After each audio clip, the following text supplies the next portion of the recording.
Today, a good old Southern staple dish, coleslaw. You know, I must have been 30 years old when I thought it was cold slaw. I didn't know any better. Well, I looked up the definition and the derivative of the word coleslaw, and that's a Dutch word, coleslaw. So we got into the Southern vocabulary, came over the immigrants to New York in about 1750, and it got down to the South and the Southern colonies, and then it spread to Oklahoma and Texas.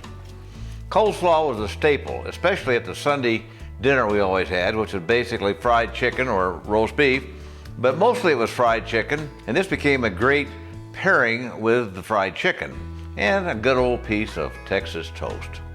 You know what? I did some research. There's so many different ways that you can make coleslaw. Well, do you know there's over 400 different kinds of cabbage, and like 44 different kinds of carrots, and I don't know, 22, 23 different types of onions, and then you take the 400 or 500 directions and combinations, put it all together? Well, I did some math on this. Look at this. There's over 10 billion ways to make coleslaw. Now, when you consider that there's only 7.5 billion people on the continent, that means everybody on the earth could have their own private coleslaw recipe. I mean, look at all these people. Look at all these masses here. Every one of them could have their own private coleslaw recipe. That's how big this is. Well, I've got mine. Got a little secret ingredient. It's going to kind of bring this up, and I think you're going to love this. It's easy and it's simple, and it's just a good old staple that was always served at Mama Mable's table for many, many years with fried chicken. All right, coleslaw, cabbage. That's what that coleslaw means in Dutch. It means cabbage, and it was known for a long time as cabbage salad. So I've cut up a cabbage head here, and we're going to put that into the bowl.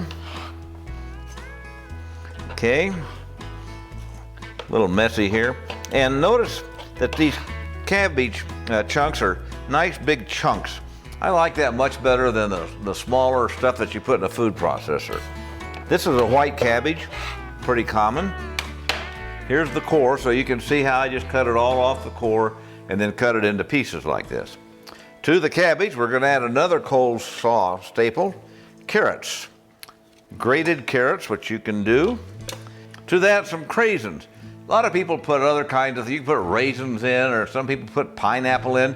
Once again, one of these combinations that leads to over 10 billion combinations to put this together. So let's put our craisins in. These are good and they bring a nice color to things.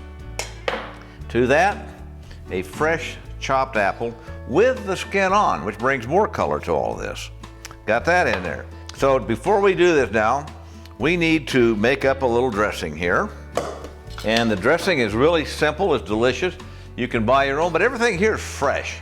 Fresh is paramount if you want the very best flavor and taste. That's the way Mama Mable always did it. And that's the way I do it. Okay, now, the dressing. We're gonna start a big old scoop of Hellmann's mayonnaise. Okay, how's that look, huh? There we go. And to that, we're going to add a little bit of white wine vinegar. Just a little bit. Maybe, what would that be? A tablespoon or so? I like a little more mayonnaise taste and a little less white wine vinegar taste. But if you like a little more tartness, put a little more white wine vinegar in it. Your choice. But that's one of those selections in there. Every time you add something different, that's how you get to 10 billion ways to make this. And to that, we're gonna add a spoonful Dijon mustard. Okay. And now, to all of that, some little honey.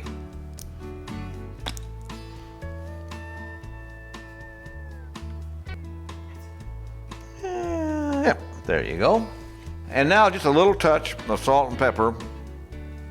And you can always add more later if you want to. This is gonna give it just a little bit of a spice kick. So now we're gonna put all this into the jar here, okay? And now we'll put the lid on and give it a good shake. And guys, boom, boom, boom. Cocktail? No, salad dressing. Huh? Hard. I mean, you really give this a shake. Baby, come on, shake it, shake it, shake it. Okay, now we put this into our coleslaw.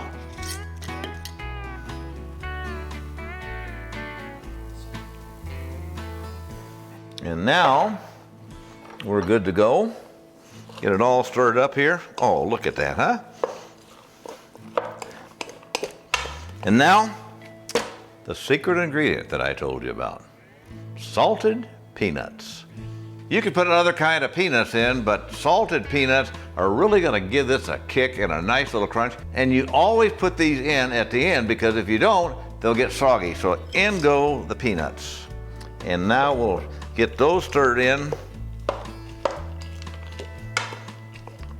And there we have it, guys. Oklahoma coleslaw with salted peanuts. My recipe, my unique recipe. Okay, my wife's telling me it's actually her recipe, but she got it from my mom, okay? That's the way it goes. So it's Miss Vicky's recipe that from my mom with an adaptation. Now, let's get this here with some fried chicken and a piece of Texas toast. Look at that, look at that, look at that. Oh my goodness.